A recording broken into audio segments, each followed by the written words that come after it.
oo Soomaaliyeed oo noloshiisu ay tahay meeshii ugu wanaagsan 25 iyo gabar Soomaaliyeed oo da'deedu ay tahay meeshii ugu wanaagsan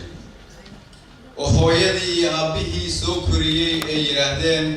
waxaan raalli ka nahay inaad naftaada ku bixiso qarannimada Soomaaliyeed mar labaad isweydiin leh haddii hooyo iyo aabba carruurtaa soo koriyay ay taas garteen haddii iyagu ay wax walba ka doorteen inay naftooda bixiyaan idinku haddaad tihiin ummadda Soomaaliyeed meel walba aad joogtaan maxaad ugu gashiin qarannimada Soomaaliyeed caawa su'aashaan rabo in halkaa la isku weydiiyo looga tago waa su'aashaas iyada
waxaan ka nimid aniga gudoomiyaha iyo xildhibaanada iyo wasiirada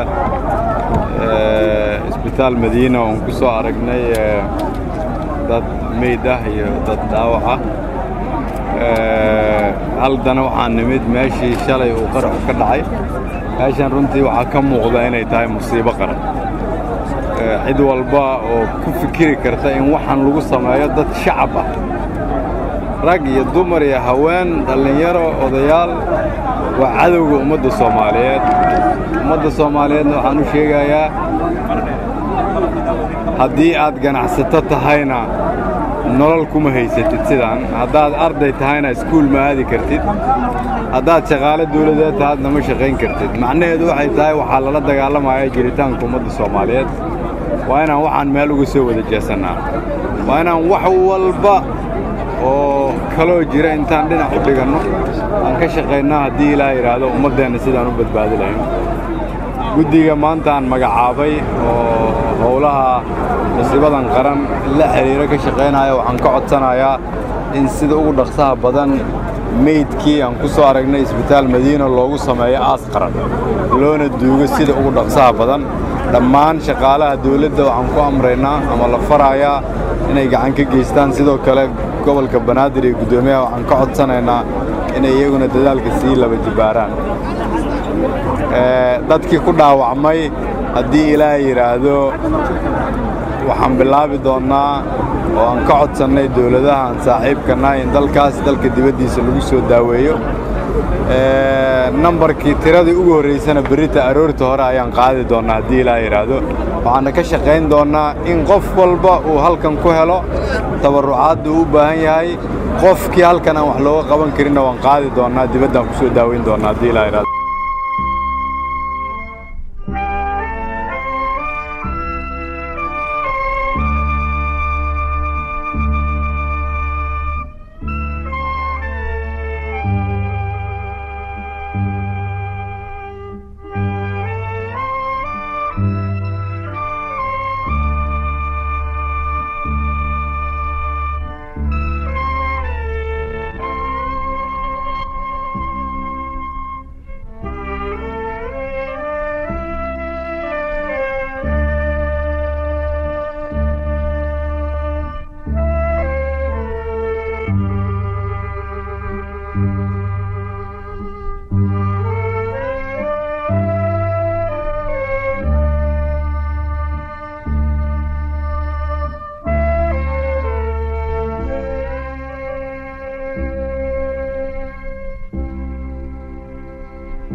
halkudhigaasina uu yahay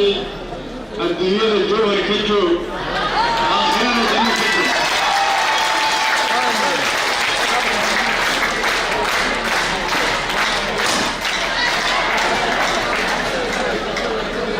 adduunyada jowhar ka joog aakhirana janno ka joog loola dan leeyahay sida ay jowhar tahay iyo barwaaqadii maanta markaan aeroboor ka soo degnay adigu aad indhahaada iga tustay. waxaan rajaynaynaa inaadan reer jowhar keliya quudi doonin ee shaqadaadu Soomaali oo dhan ay quudi doontaa biyaan. waxaan wataan shaqooyin badan oo aad adigu ugu horrayso maadaama aad tahay yaraankii dowlad goboleedyada. waxaa muhiima markaa inaan annaguna ku garab istaagno aan kaala shaqayno dib u heshiisiin, kaala shaqayno sida dalkoo dhan ugu baahan yahay is-cafis, kalsooni abuuris iyo isku haynta dhammaan bulshooyinka ku dhaqan deegaanka kala duwan ee Hirshabelle.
مرحبا عسكر.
وعليكم السلام.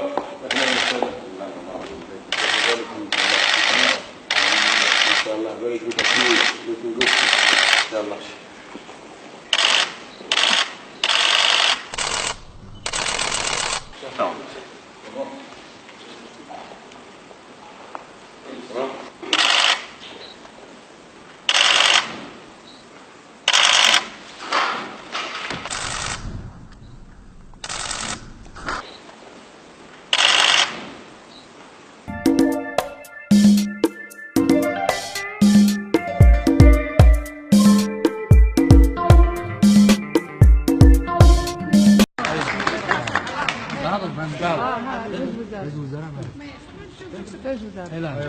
oo macana wiilkayga horta biis house ku dhaawacmay intuu rafaad soo maray alxamdulilah dadka daranaa jira ilaahay caafimaad hasiintii dhimatana allah u naxariisto maalintii la keenay ilaa hadda annaga saasaan u taaganaa kulli waa naga warqabaan dadka meesha jooga marka waxaan kaa codsanayaa marka aan isbitaalkan keenay dhiig waxbaa la ii diray marka u dambayso oo isniin iyo talaado isbitaalkan laftigiisa adoo lacag wato imoo gacantiisa waa curiyaan caloosha waa eber waa ka tabanta oo ku tusaxta calooshiisa waa marka curiyaan gacantiisa saas waaye waa loo qabeeyaa ninkaan arkaysa maanta wallahi waa loo qabeeyaa gacantiisa waa tanaa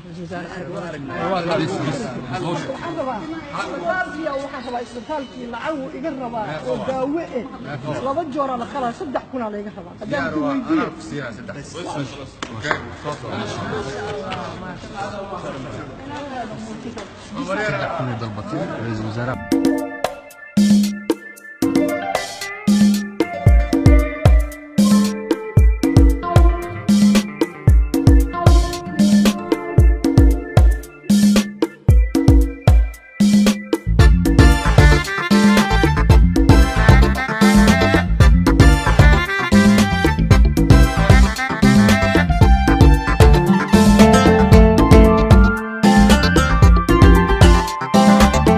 waxaan ka hadlayso waa Seyni Ciise Cabdi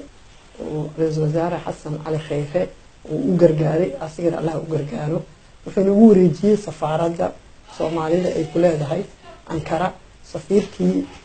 balanti uu ra'iisul wasaaraha qaaday wuu oofiyay waana mahadsan yahay safiirta Soomaaliya iyo barqad waa mahadsan yihiin